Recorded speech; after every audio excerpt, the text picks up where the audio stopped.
Hello, my name is Erica, and I'm going to tell you about my natural hair story. I was natural my entire life. My mom, first, I'm 55 years old, so my mom used to only press my hair, straighten my hair for special occasions like Easter. And then when I was 12 years old, I took over my own hair care. And I was straightening my hair um, every 2 weeks, washing and straightening my hair every 2 weeks. Sometimes my mom still washed my hair, but I straighten my hair every 2 weeks. And then I continue with this. Of course, I had a lot of breakage. At the time, I didn't know I had heat damage, but I had heat damage. And then when I got to age of 17, I cut all my hair off really short. And when it grew back, it was really healthy. It was really long and it came down to my breast, but I still continued to straighten my hair. And now my hair by 17, not 17, let me see, let me go back. Um, I cut my hair all off at 17. And then by the time I was 22 or 23, it came down to my breast and it was really, really healthy. But the problem was I started straightening my hair more. My hair seemed to be more resistant to being straight and it wanted to go curly. So I got into the habit of straightening my hair before I would go out of the house. Okay. And then I'm trying to remember the sequence of events. Okay. Now I'm in pharmacy school. So I'm in pharmacy school and I'm still pressing my hair. I'm pressing my hair, to be honest with you, every day because my hair would revert back in the roots. It would just become really curly and wavy, and I wanted that straight look. But I never wanted a perm. I remember a lot of my friends who had permanents, and I didn't like it. What I didn't like about it was I noticed because I knew them when they were little, and their virgin hair was they looked healthier to be honest, and also it was darker. And after they had a permanent, their hair turned like a reddish brown color. So like the permanent or relaxer stripped the melanin out of their hair. I didn't like that. Also, I noticed my friend's hair looked harder. So I never wanted a permanent. I just wanted to continue to press my hair. And now, going forward, I'm in pharmacy school, and I was like, there weren't that many black people in my pharmacy school. I went to pharmacy school in Maryland, and I don't know, maybe there were like five other black females. And the girl I was closest to, she used to really get on me all the time because I did not have a permanent, and she would constantly ridicule me for not having a permanent. And I mean, it was like a big joke. People were laughing at me behind my back because I didn't have a permanent.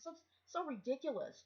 And my best friend, who wasn't a pharmacist or going to pharmacy school with me, she, as my graduation present for graduating from pharmacy school, got me a relaxer. So she took me to her beautician. They slapped a relaxer in my hair. I didn't like it because with a relaxer, you can't see your neck. I mean, your hair is permanently changed.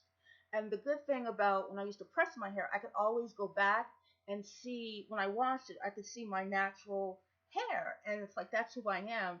But when you get a relaxer, you'll never see your natural hair again unless you cut it all off. So I didn't like that. I went to Kansas City, Missouri to do a residency in psychiatric pharmacy practice. And I still had this relaxer in my hair. And again, my hair that was relaxed, the melanin was stripped, and it was like that reddish brown color. Now my new growth is coming in. I didn't know what to do, where to go, so I had like two different textures going on in my hair. Eventually, all of the permed hair broke off, and I just started wearing it completely natural, no heat, nothing. I just wore it in its natural state when I first became a pharmacist. And then I got married in 2003. The same friend, I didn't know what to do with my hair. She's my best friend. She told me, look, go to my beautician, and she'll fix your hair. So again, they put another permanent in my hair, and for a while I just stuck with permanents. But then the lady who was doing my perms, she kept it in way too long one time. I don't know, she went to get lunch. She went to get lunch and she left that stuff in my hair. And so when she came back from lunch, my scalp was really burning. And when I went home, a couple days later, I noticed that my hair was really broken off, really damaged. And so I had her cut it all off into a bob. And for many years, I wore a bob. And then I stopped perming my hair. And I said, I'm just going to go back to pressing my hair. So now I have this really short hair. It went through all this with the relaxer, and now I have this short bob, but I'm pressing my hair. It's extremely damaged. Again, I'm pressing my hair before I go to work every day because my roots get really curly and wavy. It just doesn't stay straight. And I was used to that straight look. I was conditioned to, we need to, or black people should alter our hair texture to assimilate into society. I'm 55 years old, so this is the mindset that I had. So anyway, finally, I noticed that a lot of hair was shedding on my pillow. I mean, on my arms and everything. And so I prayed to God and I said, God, what's going on with my hair? And it came to my spirit. The Holy Spirit told me, too much heat, too much heat. I'm like, oh wow. So I stopped pressing my hair every day. And what I started to do was I bought one of those electric brushes where you can make your hair straighter with an electric brush. I'm sorry, I'm a little laryngitis, and that's what I used. My hair started to get a little healthy, and then by 2014, I'd had it. I had it. I mean, my hair was a mess. I'm like, this is ridiculous. My hair was really broken off. It wasn't growing. It was shedding like crazy. So I said, I'm not even gonna put heat in my hair. So I went on YouTube and I found that there were a lot of women who were wearing their hair natural. And so I was drawn to Natural 85. She's like my favorite hair person. And the reason why I was drawn to her is because at the time I thought our hair texture was very similar. And so I used a lot of her recommendations, like, see, what things to this day do I still do that she recommended? Sometimes if I feel like I have a heavy buildup of product in my hair, I'll use an apple cider vinegar rinse. It's 1 part apple cider vinegar, 3 parts water. I'll use that, and I can't even think all the things I've learned from her. But a mud wash, I learned how to do from her, and then I just kind of got my own little routine going on now. So I have been natural. When I say natural, for me, not even no relaxer, no heat in my hair since 2014. It's grown. I cut it whenever it looks like it needs to be trimmed. So I cut my hair probably 3 times a year. Right now, my hair is look at my hair right now. It's very fuzzy or frizzy because of the temperature. There's a lot of humidity. This hairstyle I have now is what I usually wear. I alternate this hairstyle with it all up in a French roll. You can't see the back of my hair, but I don't know. It's like go all the way here. It's a French roll, okay? And so in the back I wear a French roll. The front is from Flexi Rods. This is a Flexi Rod set. I'm sorry, excuse this. I burned myself really bad, and this is the scar. I don't want you to see the scar. And this is a twist out. Okay, so this part of my hair is a twist out. Again, as I said, it's it's really frizzy because it's summertime. But yeah, so that's how I wear my hair now, and my natural. I finally got my routine down. I I wash my hair once every 10 to 7 days. I do, because I have really itchy scalp, I need something that's going to really clarify my scalp.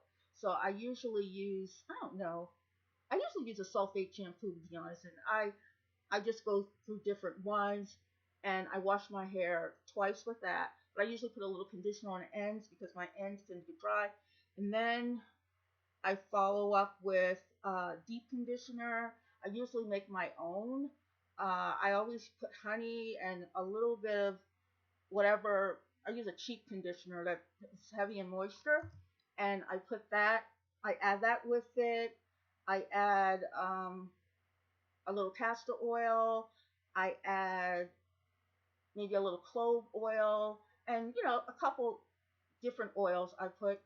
and I wrap my hair up into like four sections, and I put a cap on it, and I sit under the cap for about an hour, sometimes 2 hours, and I do that every 2 weeks.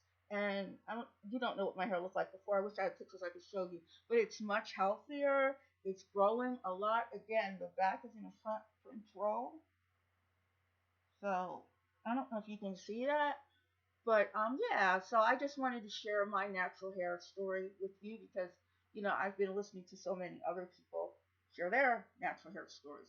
Now, one thing I want to do is to encourage my sisters out there. All hair is beautiful. Okay, all hair is beautiful. There's no such thing as bad hair. The hair that God gave you is beautiful because He gave it to you. I'm sorry, my mouth is really dry. So, what bothers me is when a lot of my sisters who have 4C hair, they say their hair is ugly. When it's not ugly, it's very beautiful. I feel that white supremacy and what we've gone through in slavery, we've been conditioned that tightly coiled hair is less attractive or unattractive, but it's very beautiful. I think it's very pretty, and I just want to encourage you to embrace your hair texture and to love your hair texture. I know a couple of times I've gone. I remember one time, so people stare at my hair a lot. I guess because you don't see many women where I live anyway. I'm in Baltimore, Maryland, who have natural hair. Um, I'm seeing some more now than before, but it's not a whole lot. But anyway, so I'm really kind of self-conscious when people stare at my hair because it's natural, and most people don't have hair like black hair. So anyway, yeah, I was at the doctor's office and this black lady came in and she kept really staring at me. I thought she was frowning at me. And so I'm thinking the worst, she's making fun of my hair, blah, blah, blah, blah. But she sat down next to me and she said, "That's your natural hair, isn't it?" I said, "Yeah." And she said, "It's so pretty." And I said, "Oh, thank you. Your hair is pretty too." And then she just kind of, I don't know, act like she didn't think her hair was pretty. But I always tell people if they tell me that they think my hair is pretty, if they have a tighter curl texture than mine or pattern, I let them know that I think their hair is pretty. And I'm sorry, my mouth is really dry because of the medication I am on.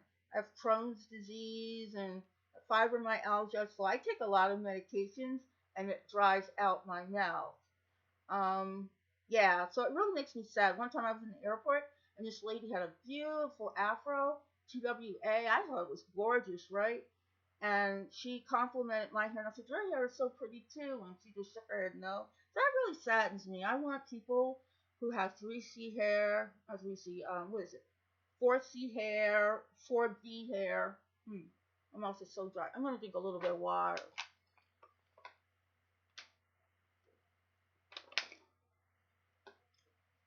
That's much better. Much better. I just want to encourage everyone, whether you have hair in the fours, whether you have hair, especially the girls with hair in the fours, your hair is so beautiful. Don't listen to what anybody says. It's beautiful. It's your glory. God gave it to you, and God makes no mistakes. I love you all. God bless you. I hope my story encouraged you, and I will never go back to perms or even putting any heat in my hair. Okay? God bless you. Bye.